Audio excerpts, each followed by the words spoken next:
Dear students, आज Python की second class है और इस सेकंड क्लास में हम डिस्कस करने वाले हैं बेसिक प्रोग्रामिंग कॉन्सेप्ट्स। प्रोग्रामिंग करने के लिए उस प्रोग्रामिंग लैंग्वेज के बेसिक कॉन्सेप्ट्स हमारे क्लियर होना चाहिए कि जैसे उसमें वेरिएबल्स कैसे देना है, उसमें डेटा टाइप्स कौन कौन से होते हैं, उनको यूज कैसे करना है, प्लस उसमें इनपुट आउटपुट देने का तरीका या ऑपरेटर्स होते हैं। ये सारी चीजें बेसिक प्रोग्रामिंग कॉन्सेप्ट्स के अंतर्गत आती है। तो इसी सीरीज में हम स्टार्ट करते हैं। सबसे पहले हम यहाँ पर डिस्कस करने वाले हैं कि पाइथन के अंदर जब हम प्रोग्रामिंग करते हैं तो प्रोग्रामिंग में वेरिएबल्स क्या होता है और वेरिएबल्स को हम प्रोग्रामिंग के अंदर किस तरीके से यूज कर सकते हैं और कितने तरीके से हम उसको यूज कर सकते हैं। ये सारी चीजें हम यहाँ पर डिस्कस करते हैं। तो देख लेते हैं वेरिएबल्स क्या होता है। वेरिएबल को सिंपली अगर हम डिफाइन करना चाहें तो हम बोल सकते हैं कि variable is a name used to store a value in the programme.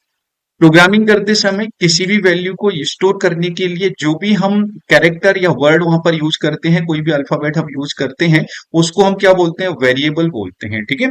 अब जैसे एग्जांपल के लिए आपने यहाँ पर लिया x इज इक्वल टू 10 या नेम इज इक्वल टू आपने अमित कुमार लिखा, एज इज इक्वल टू 35 लिखा। तो यहाँ पर x की अगर हम बात करते हैं तो x क्या हो गया? आपका एक वेरिएबल हो गया जो किसको कंटेन करता है? 10 को कंटेन करता है। 10 क्या है? आपकी एक वैल्यू है। ठीक है। तो x एक वेरिएबल हो गया। नेम क्या है? आपका सेकंड वेरिएबल है जो यहाँ पर किसी डिफरेंट टाइप की वैल्यू को स्टोर करके रख रहा है। एज आपका एक अनदर वेरिएबल हो गया जो आपकी 35 मतलब एज को स्टोर करके रख रहा है। ठीक है। बी एक अनदर वेरिएबल है जो 3.6 को स्टोर करके रखता है। तो इस तरीके से प्रोग्रामिंग में किसी भी तरह की वैल्यू को स्टोर करने के लिए हम जो भी इस तरीके से टोकन्स को डिक्लेयर करते हैं, आइडेंटिफाई, इनको आइडेंटिफायर बोला जाता है। बेसिकली वेरिएबल्स को क्या बोलते हैं? हम आइडेंटिफायर्स बोलते हैं। ठीक है।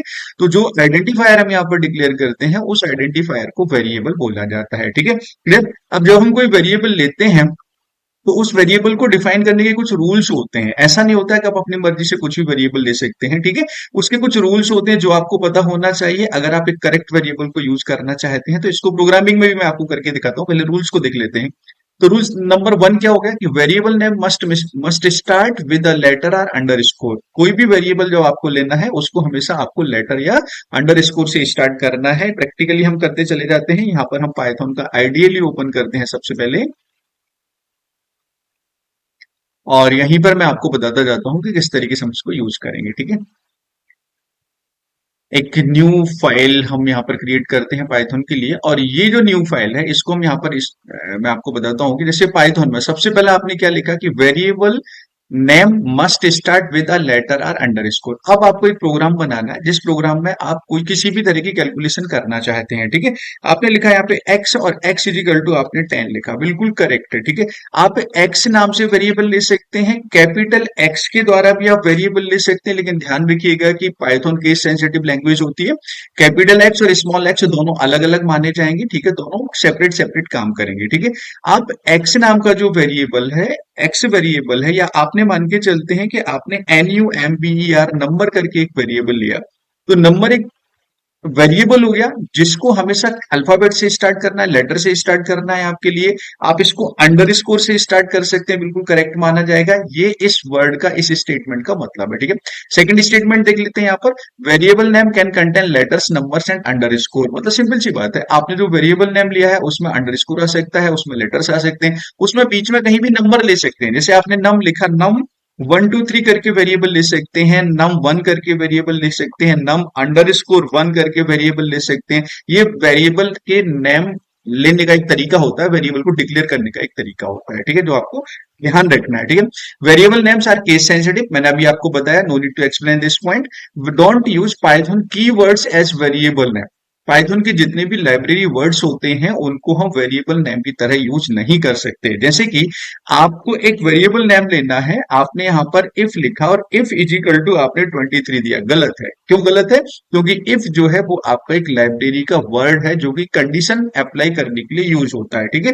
तो इस स्टेटमेंट का मतलब ये हुआ कि जो भी लाइब्रेरी वर्ड्स होते हैं उन लाइब्रेरी वर्ड्स को, या रिजर्व वर्ड्स होते हैं, उनको हम वेरिएबल की तरह से यूज नहीं कर सकते। उनके नाम से हम सेम नाम से वेरिएबल नहीं क्रिएट कर सकते। ये इस पॉइंट का मतलब है, आपको ध्यान रखना है। Variable name should be meaningful, should be meaningful, ये बहुत जरूरी होती है। ठीक है। इस पॉइंट का मतलब क्या होता है? जैसे मीनिंगफुल का मतलब क्या होता है? जैसे मान के चलो कि आपको किसी का नेम इनपुट करना है, तो नेम इनपुट करने के लिए आपने ए लिखा, ए इज इक्वल टू आपने यहाँ पे लिख दिया अमित कुमार, बिल्कुल करेक्ट है, इसमें कोई प्रॉब्लम नहीं है। ए एक वेरिएबल है जो किसी का नेम स्टोर कर रहा है। ठीक है। लेकिन इस ए को डायरेक्टली देखने से थोड़ा सा हम समझ नहीं पा रहे हैं। जैसे ए को आपने कहीं पर प्रोग्राम में यूज किया, आप कैसे समझेंगे कि ए किस तरह की वैल्यू को स्टोर कर रहा है? ठीक है, तो मीनिंगफुल का मतलब क्या होता है कि वेरिएबल का नाम लेते समय जिस तरह की वैल्यू आप उसको देना चाहते हैं उसी से रिलेटेड आप वेरिएबल का नाम लीजिए। ठीक है, जैसे आप नेम स्टोर करना चाहते हैं, तो आपने इसका नाम दे दिया नेम, वेरिएबल नेम किस नाम से ले लिया? नेम नाम से ले लिया। आपको एज इनपुट करना है, तो आप एज के लिए बी नाम का वेरिएबल भी ले सकते हैं, लेकिन ये मीनिंगफुल नहीं है, इसको समझने में प्रॉब्लम आएगी। तो आपने क्या किया, एक एज नाम का वेरिएबल ले लिया जिसमें आपने अपनी एज इनपुट कर दी। ठीक है, आपको कॉन्टेक्ट नंबर इनपुट करना है, आप एक सी नाम का वेरिएबल ले सकते हैं, बिल्कुल करेक्ट है, लेकिन ये मीनिंगफुल नहीं होगा। तो आप यहाँ पे कॉन्टेक्ट करके एक वेरिएबल ले सकते हैं, या सीएनओ करके वेरिएबल ले सकते हैं, जो भी आपका कॉन्टेक्ट नंबर है वो आप यहाँ पे एंटर कर सकते हैं। ठीक है, तो इस तरीके से जब भी हम प्रोग्रामिंग में कोई वेरिएबल लेते हैं तो वेरिएबल का नेम जो है वो मीनिंगफुल होना चाहिए, इस बात का आपको ध्यान रखना है। ये सारी चीजें मैं आपको क्यों बता रहा हूँ, क्योंकि स्टार्टिंग से अभी आपने प्रोग्रामिंग करना स्टार्ट किया है, और स्टार्टिंग में ही अगर आप ये हैबिट बन जाती है आपकी, तो फिर आपको इन चीजों का ध्यान रखने ही रखना पड़ता है। आप एक स्टैंडर्ड कोडिंग को करने लगते हैं, स्टैंडर्ड प्रोग्रामिंग अप्रोच को फॉलो करते हैं। ठीक है, इसलिए छोटी छोटी चीजें हैं लेकिन बहुत इंपॉर्टेंट है, इनको आपको ध्यान रखना है। नेक्स्ट होता है यूज के अंडरस्कोर इंस्टीड ऑफ स्पेस, आपको स्पेस नहीं देना है। जैसे इसका मतलब क्या होता है, use underscore instead of space. जैसे आपको किसी का नेम देना है, स्टूडेंट का नेम देना है, तो हम यहाँ पे क्या लिख सकते हैं, स्टूडेंट नेम, स्टूडेंट स्पेस करके आपने नेम दे दिया। ठीक है, तो स्पेस करके हम कोई वेरिएबल नहीं ले सकते, वो इनवैलिड वेरिएबल माना जाता है, इस तरीके से वेरिएबल नहीं लिया जाता है। अगर आप किसी वेरिएबल को नेम की जगह स्टूडेंट नेम लेना चाहते हैं, तो आप स्टूडेंट और नेम के बीच में यहाँ पर अंडरस्कोर यूज कर सकते हैं, अंडरस्कोर लगा सकते हैं, बिल्कुल करेक्ट माना जाएगा। ठीक है, लेकिन स्पेस अगर आप देते हैं तो वो इनवैलिड माना जाएगा, सही नहीं। So it's all about the variable, कि कैसे वेरिएबल नेम कैसे देना है और किस तरीके से हमको वेरिएबल यूज करना है, आपको समझ में आ गया होगा। ठीक है, क्लियर। अब नेक्स्ट हम यहाँ पर देख लेते हैं अगला जो प्रोग्रामिंग कॉन्सेप्ट हम यहाँ पर डिस्कस करने वाले हैं, that is called the data type. ठीक है, डेटा टाइप होता क्या है और डेटा टाइप का मतलब क्या है, ठीक है, इसको समझ लेते हैं। तो डेटा टाइप का सिंपल सा मतलब होता है कि data type tells Python what kind of value a variable store. जब भी प्रोग्रामिंग में हम कोई वेरिएबल लेते हैं तो उस वेरिएबल को किसी न किसी तरह की वैल्यू हम असाइन करते हैं। जैसे आपने यहाँ पे स्टूडेंट नेम लिखा, तो स्टूडेंट नेम को आपने एक स्ट्रिंग टाइप में वैल्यू दी है, मतलब अमित कुमार आपने डाला है, इसका एक पर्टिकुलर टाइप है, ये एक वैल्यू है, this name is a value, और इसका एक पर्टिकुलर टाइप है। आपने यहाँ पे एज लिखा 34, ये 23, ये इसका एक अलग टाइप है, ये जो वैल्यू है एक अलग टाइप की वैल्यू है। अगर मैं यहाँ पर मान के चलिए कि फॉर एग्जाम्पल आपने यहाँ पे ले लिया परसेंटेज, और परसेंटेज आपने यहाँ पे दिया 96.6, तो ये भी एक वैल्यू है लेकिन इसका टाइप अलग है। ठीक है, तो कहने का मतलब क्या हुआ कि जब भी कोई वेरिएबल हम लेते हैं और उस वेरिएबल को जिस टाइप की वैल्यू हम असाइन करते हैं वही उसका डेटा टाइप कहलाता है। इस स्टेटमेंट का मतलब क्या हुआ, data type tells Python what kind of value a variable store, कोई भी वेरिएबल है वो किस तरह की वैल्यू को स्टोर कर रहा है, वही उसका डेटा टाइप कहलाता है। ठीक है, क्लियर हुआ ना। अब इसको थोड़ा और डिटेल्स में हम डिस्कस करते हैं। जैसे आपने लिखा age is equal to 25, name is equal to Amit, salary is equal to 45,550, या age teacher is equal to true दिया, तो ये सभी आपकी वैल्यूज हैं और लेफ्ट साइड जो दिए हैं वो आपके वेरिएबल है। ठीक है, ध्यान रखिएगा यहां पर। अब जो वैल्यू आपने एज लिखा, तो एज 25 जो है वो आपका एक नंबर है, तो नंबर को प्रोग्रामिंग में हम इंटीजर बोलते हैं, इसका डेटा टाइप क्या हो जाएगा, इंटीजर हो जाएगा। क्लियर है ना। अगर आपने name is equal to Amit लिखा है, तो अमित जो वैल्यू है वो किस तरह की वैल्यू है, इसका डेटा टाइप क्या होगा। तो जब हम किसी का नेम देते हैं, स्ट्रिंग फॉर्मेट में कोई वैल्यू देते हैं, ग्रुप ऑफ कैरेक्टर हो या वर्ड हो, उस फॉर्म में कोई वैल्यू असाइन करते हैं, वो आपकी स्ट्रिंग वैल्यू कहलाती है, उसको एसटीआर बोलते हैं। ठीक है, नेक्स्ट आपने सैलरी देखा, तो ये आपका डेसिमल वैल्यू है, जिसको डेसिमल या फ्लोट बोला जाएगा, इसका डेटा टाइप क्या कहलाएगा, फ्लोट डेटा टाइप कहलाएगा।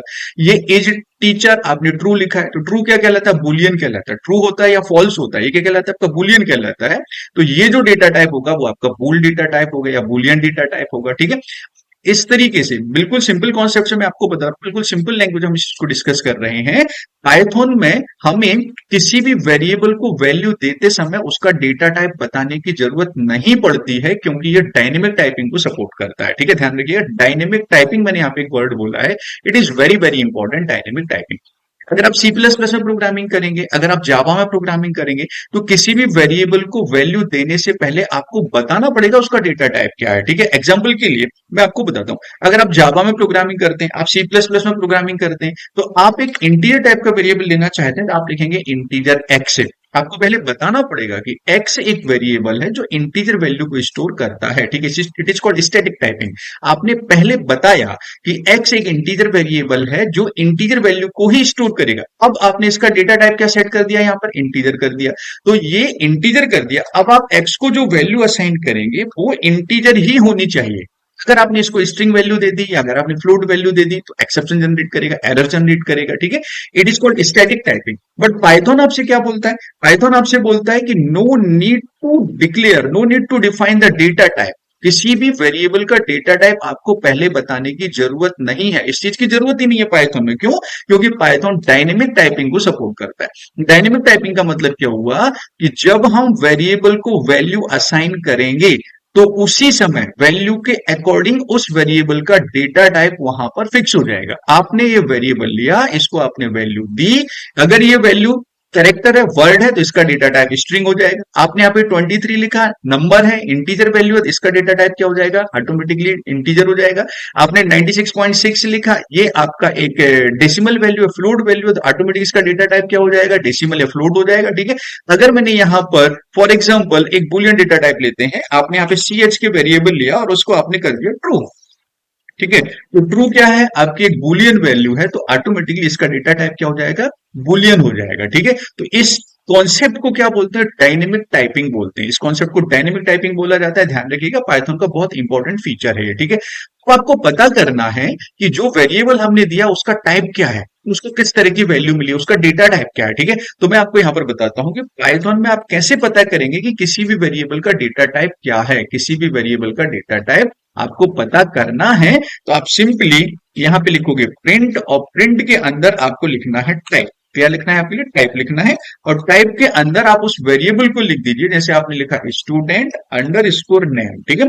तो स्टूडेंट अंडर स्कोर नेम आपने जो यहां पर लिखा है, ये टाइप जो मेथड है वो इस वेरिएबल का डेटा टाइप आपको बता देगा कि इस वेरिएबल का डेटा टाइप क्या है, ठीक है। आप आगे कॉमा लगाकर इसकी वैल्यू लिख दीजिए यहां पर, मतलब वेरिएबल नेम दे दीजिए, तो उस वेरिएबल का जो भी वैल्यू है वो आपको यहाँ पर प्रिंट हो जाएगा। क्लियर? इसी तरीके से अगर आपको एज का डेटा टाइप पता करना है, आप यहाँ पे लिखोगे टाइप, और टाइप के अंदर जो एज वेरिएबल है उस एज वेरिएबल को पास कर दीजिए, और बाहर आप एज को लिख दीजिए ताकि उसकी जो वैल्यू है वो आपको यहाँ पर मिल जाएगी। क्लियर? सेम आप थर्ड वेरिएबल, जैसे आपने जो परसेंटेज ले रखा है, आप यहाँ पे एज की जगह परसेंटेज वेरिएबल को लिखिए टाइप के अंदर, तो इसका डेटा टाइप आपको पता चल जाएगा। वैल्यू प्रिंट करने के लिए आप यहाँ पर परसेंटेज लिखिए। इसी तरीके से ch के जो बुलियन वेरिएबल ले रखा है, इसका डेटा टाइप आपको पता करना है, तो टाइप के अंदर आपको ch के वेरिएबल को देना है और यहां पर आपको उसकी वैल्यू देना है, मतलब आप यहाँ पर ch को लिखेंगे, ठीक है। प्रोग्राम को सेव करते हैं और सेव करने के बाद में एक बार आप इसको रन करते हैं। डी टाइप मैंने इसका नाम दिया, ठीक है, और प्रोग्राम को हमने यहाँ पर रन किया। जब आप इस प्रोग्राम को रन करेंगे तो आप देखेंगे आउटपुट क्या आ रहा है। अमित कुमार, पहला जो वेरिएबल आपने दिया है स्टूडेंट नेम, उसकी वैल्यू क्या है, अमित कुमार, तो यहाँ पे क्या प्रिंट हो गया, अमित कुमार, ठीक है। आपने यहाँ पे लिखा है स्टूडेंट नेम, तो ये प्रिंट हो रहा है स्टूडेंट नेम। और उससे पहले क्या लिखा है आपने, टाइप के अंदर स्टूडेंट नेम को पास किया, तो इसकी जो वैल्यू है वो स्ट्रिंग टाइप है, इसलिए यहाँ पे क्या प्रिंट होके आ गया, str प्रिंट होके आ गया, ठीक है। सेकंड वेरिएबल एज है, इसकी वैल्यू आपने 23 दी है, तो 23 का डेटा टाइप आपको क्या पता चल गया, इंटीजर पता चलेगा, क्योंकि ये नंबर है, इंटीजर है, ठीक है। ये डेसिमल वैल्यू है, इसको क्या प्रिंट हो गया, फ्लोट हो गया। ट्रू और फॉल्स दिया, बुलियन वैल्यू है, इसका डेटा टाइप क्या प्रिंट हो गया, बूल प्रिंट हो गया। तो इस तरीके से पाइथन के अंदर टाइप मेथड के द्वारा हम किसी भी वेरिएबल का डेटा टाइप पता कर सकते हैं, ठीक है। अब आपके माइंड में क्वेश्चन आ रहा होगा कि भाई इस वेरिएबल का इस वैल्यू के अकॉर्डिंग ये डेटा टाइप उसका पता चल गया, तो क्लास क्यों लिखा हुआ है, क्लास का मतलब क्या है, ठीक है। क्लास का मतलब क्या है, इसको इन शॉर्ट में आपको बताता हूं। पाइथन की लाइब्रेरी के अंदर जितने भी डेटा टाइप्स होते हैं वो पर्टिकुलर एक क्लास की तरह काम करते हैं, ठीक है। क्लियर है ना, क्लास होते हैं, क्लास के मेंबर होते हैं, तो ये str एक क्लास को रिप्रेजेंट करता है, इसलिए यहाँ पे क्लास लिखा हुआ है। इंटीजर क्लास का मेंबर है, इंट क्या है, इंटीजर क्लास का मेंबर है, इसकी बेस क्लास इंटीजर है, नंबर है, तो इसलिए यहाँ पे क्या लिखा हुआ है, इंट लिखा हुआ है, ठीक है। आई hope you understood. Her data type की एक पेरेंट क्लास होती है, वो एक क्लास को रिप्रेजेंट करता है, इसलिए उसके सामने क्या लिखा हुआ है, यहाँ पे क्लास लिखा हुआ है, ठीक है। तो it's all about the data type, हमने यहाँ पर डिस्कस किया है पाइथन में डेटा टाइप क्या होता है, कैसे हम डेटा टाइप पता कर सकते हैं, टाइप मेथड क्या होती है, ये चीज हमने समझ ली है। अब हम यहाँ पर देख लेते हैं कि पाइथन के अंदर बेसिक डेटा टाइप कौन कौन से होते हैं, ठीक है। हमने यहाँ पर देखा इंटीजर, इंटीजर डेटा टाइप को इंट से रिप्रेजेंट करते हैं, एग्जांपल आपको लिखा है 25, अभी देखा हमने। फ्लोट डेटा टाइप होता है, स्ट्रिंग डेटा टाइप होता है, बुलियन होता है, लिस्ट, टपल, सेट, डिक्शनरी और नन, ये जो डेटा टाइप है इनको आगे की क्लासेस में हम पढ़ने वाले हैं। ये सभी कलेक्शन कहलाते हैं। लिस्ट हो गया, टपल हो गया, सेट हो गया, डिक्शनरी हो गया, ये कलेक्शन मल्टीपल वैल्यूज को स्टोर करते हैं। अब इनका कॉन्सेप्ट क्या होता है, ये किस तरीके से काम करता है, ये थोड़े से बड़े टॉपिक हैं, इसलिए मैं अभी यहाँ पर एक्सप्लेन नहीं करूंगा आपके लिए। इनके लिए एक सेपरेट सेपरेट लेक्चर हमारा होगा, वो हम कंप्लीटली यहाँ पर डिस्कस करेंगे, ठीक है। तो आई hope you understood what is the data type, ठीक है, व्हाट इज द वेरिएबल। दो चीजें हमने यहाँ पर क्लियर की। Third and most important basic programming concept is called input and output in Python, ठीक है। पाइथन के अंदर इनपुट कैसे लिया जाता है, पाइथन के अंदर आउटपुट कैसे डिक्लेयर करना है, आप आउटपुट कैसे डिस्प्ले करेंगे, तो इस चीज को हम समझ लेते हैं। हालांकि आपको ऑलरेडी मालूम है क्योंकि हम प्रोग्रामिंग करते हुए आ रहे हैं, लेकिन बेसिक प्रोग्रामिंग कॉन्सेप्ट में इनपुट लेने का तरीका क्या होता है, आउटपुट का क्या तरीका होता है, ये थोड़ा सा जान लेते हैं, ठीक है। इनपुट के लिए पाइथन में हम यहाँ पर इनपुट मेथड को यूज करते हैं। Input is a method, input is a method. किसी भी वर्ड के आगे, कीवर्ड के आगे इस तरह के पैरेंथेसिस अगर लगे हुए हैं तो that word is called method. उसको क्या बोलेंगे अपन, मेथड बोलेंगे। क्लियर, ध्यान रखिएगा। तो इनपुट इज अ मेथड। अगर आपको किसी वेरिएबल की वैल्यू इनपुट लेना है तो सिंटेक्स हो गया वेरिएबल का name is equal to input और this one is your input message. Input message का मतलब जब हम वेरिएबल में वैल्यू इनपुट करेंगे तो इनपुट करते समय स्क्रीन पर कोई मैसेज हम डिस्प्ले करना चाहते हैं, वो मैसेज आपको इनपुट के अंदर डबल कोट्स में इस तरीके से लिखना पड़ेगा। Clear, it is called input message. इसका एक एग्जांपल देखते हैं। जैसे अभी हमने यहाँ पर स्टूडेंट नेम इनपुट किया, तो स्टूडेंट नेम के लिए हमने डायरेक्टली यहाँ पर नेम इनपुट कर दिया। ये स्ट्रिंग लिटरल हो गया, इसको क्या बोलते हैं, लिटरल बोलते हैं। देखिए एक वर्ड में यहाँ पे बोल रहा हूँ लिटरल। लिटरल का मतलब क्या होता है, जब प्रोग्रामिंग के अंदर या अपने प्रोग्राम के अंदर किसी वेरिएबल की वैल्यू को फिक्स कर दिया जाता है, that is called a literal. Clear, अभी लिटरल पे हम डिटेल्स में डिस्कस नहीं करेंगे, लेकिन लिटरल जो वर्ड होता है उसको आप ध्यान रखना। किसी वेरिएबल को फिक्स वैल्यू असाइन कर देना, प्रोग्रामिंग के अंदर हार्ड कोडेड जो वैल्यू होती है that is called a literal, ठीक है। तो स्टूडेंट नेम आपने दिया, it is also called a literal, ठीक है। अब आपने यहाँ पर इनपुट नहीं किया, डायरेक्टली लिखा है, मैं यहाँ पर इनपुट करना चाहता हूं, तो आप स्टूडेंट नेम इनपुट करना चाहते हैं तो simply you can right here input और डबल कोट्स में आप यहाँ पर लिख देंगे एंटर योर नेम। क्लियर, तो एंटर योर नेम आपने यहां पर लिखा, तो नेम क्या हो गया, मैसेज हो गया जो रन टाइम पर स्क्रीन पर दिखाई देगा, ठीक है। स्क्रीन पर दिखाई देगा एंटर योर नेम, आप नेम एंटर करेंगे, जो भी नेम आप एंटर करेंगे वो किस वेरिएबल को असाइन हो जाएगा, यहाँ पर स्टूडेंट नेम को असाइन हो जाएगा, ठीक है। इसी तरीके से अगर आपको एज इनपुट करना है तो आप यहाँ पर इनपुट मेथड को दोबारा यूज कर सकते हैं। मैं यहाँ पे डायरेक्टली लिख रहा हूं, यहाँ पर आप लिख सकते हैं यहाँ पर इनपुट, और इनपुट में आपने यहाँ पे लिखा एंटर योर एज, आपको अपनी एज एंटर करना है, ठीक है। क्लियर ना।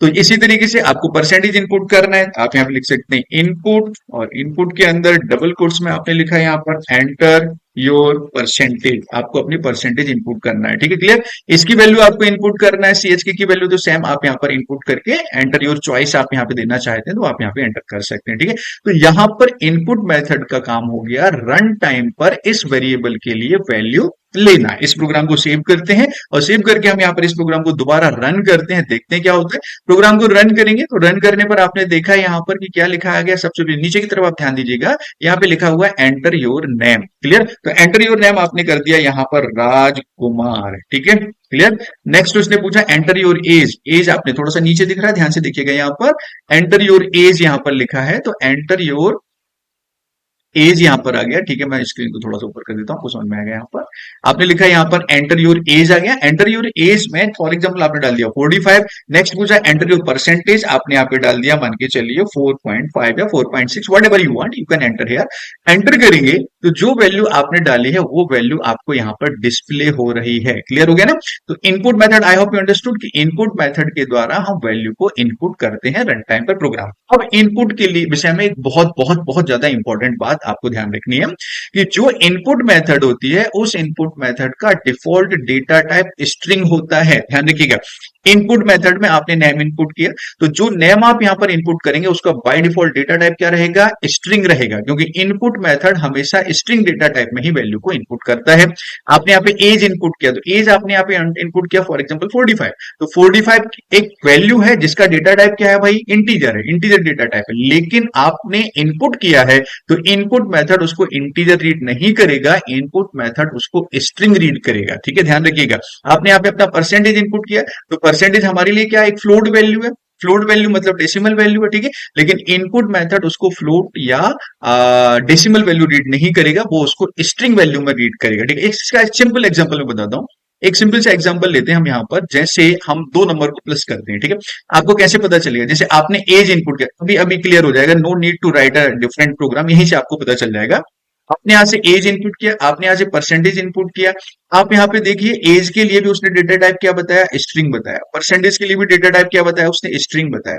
तो इससे एक चीज तो क्लियर हो गई है कि इनपुट जो मेथड है वो स्ट्रिंग डेटा टाइप में ही वैल्यू को इनपुट करता है, ठीक है। क्लियर हो गया ना। अब यहाँ पर एक चीज मैं आपको बता रहा हूँ, टाइप कन्वर्जन। टाइप कन्वर्जन का मतलब क्या हुआ, हम इनपुट करना चाहते हैं, लेकिन हम ये चाहते हैं कि एज का जो हमने इनपुट किया, एज आपके इंटीजर में इनपुट होना चाहिए।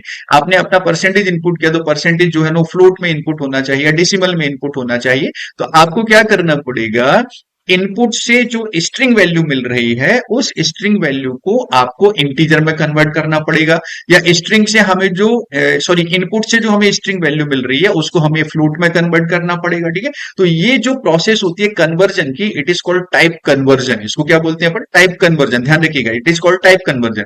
तो जब हमें किसी वैल्यू को कन्वर्ट करना है, तो सिंपली जैसे ये आ रही है एज, तो एज को मुझे इंटीजर में कन्वर्ट करना है, तो आप इनपुट के आगे क्या लिखोगे, इंट, और इंट के लिए ब्रैकेट ओपन करना है, और जो इनपुट वाला कंप्लीट स्टेटमेंट है, उस कंप्लीट स्टेटमेंट को इंट के अंदर इस तरीके से आपको बंद कर देना है, ठीक है। तो ये हमने क्या किया, इनपुट से जो वैल्यू मिल रही है वो वैल्यू स्ट्रिंग में मिलेगी, उस स्ट्रिंग को हमने इंटीजर में कन्वर्ट किया, और इंटीजर में कन्वर्ट करके हमने इस वेरिएबल को दे दिया, ठीक है। This process, this concept is called type conversion. उसको क्या बोलते हैं, टाइप कन्वर्जन बोलते हैं।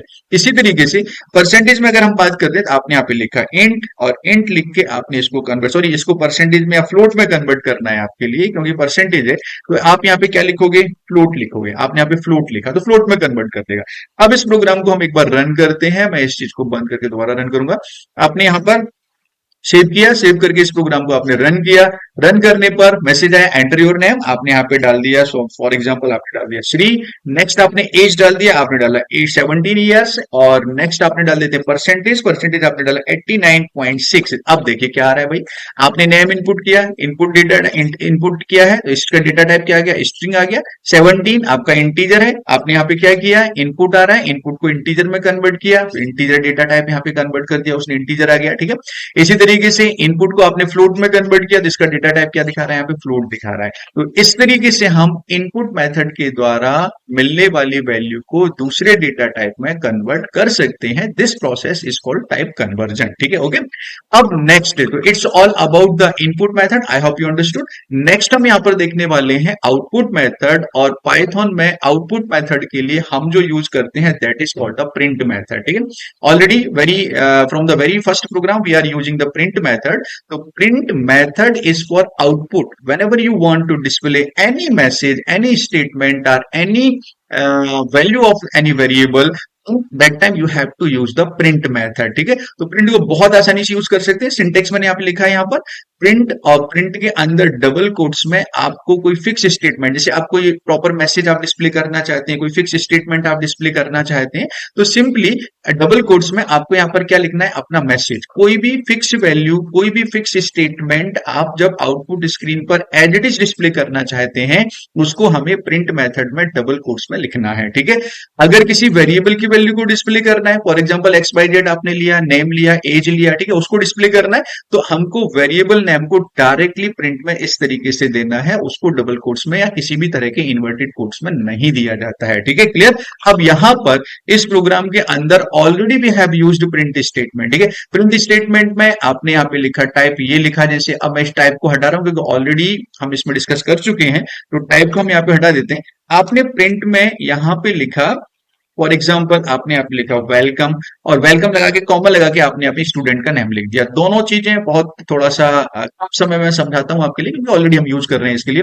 तो ये आपका फिक्स स्टेटमेंट हो गया, प्रिंट इसको एज इट इज डिस्प्ले करेगा, और ये एक वेरिएबल हो गया जिसकी वैल्यू को वो डायरेक्टली डिस्प्ले कर देगा। ये आपका प्रिंट स्टेटमेंट होता है, ठीक है। तो welcome as it is print हो जाएगा, उसके सामने जो वेरिएबल दिया है आपने वो डिस्प्ले हो जाएगा, ठीक है। क्लियर है, कोई डाउट तो नहीं इसमें आपके लिए। रन करते हैं इस प्रोग्राम को एक बार फट से। आपने यहाँ पर स्टूडेंट का नेम डाला ए, उसकी एज डाल दी 12, उसका परसेंटेज डाल दिया 4.5। आप देखिए यहाँ पर क्या प्रिंट हो रहा है यहाँ पे? वेलकम ए। इस स्टेटमेंट को देखिएगा, वेलकम ए। वेलकम को आपने क्या लिखा है? प्रिंट में डबल कोट्स में लिखा है। तो ये एक फिक्स स्टेटमेंट हो गया, that you want to display as it is on the output screen. तो ये आपका एज इट इज यहाँ पे प्रिंट हो गया। और this one is your variable. तो वेरिएबल नेम को मैंने आपसे बोला कि नॉर्मली हम उसको कभी भी डबल कोट्स या किसी भी तरह के इन्वर्टेड कोट्स में नहीं लिखते हैं। तो उसको इंडिपेंडेंट इस तरीके से प्रिंट के अंदर लिखा जाता है, जैसा कि आपने एज लिखा है, या एज को आप इस तरीके से लिखेंगे, टाइप को हटा देंगे। ये एक सही तरीका होता है वेरिएबल को प्रिंट करने का, वो आपका यहाँ पर प्रिंट हो जाता है। ठीक है, क्लियर है?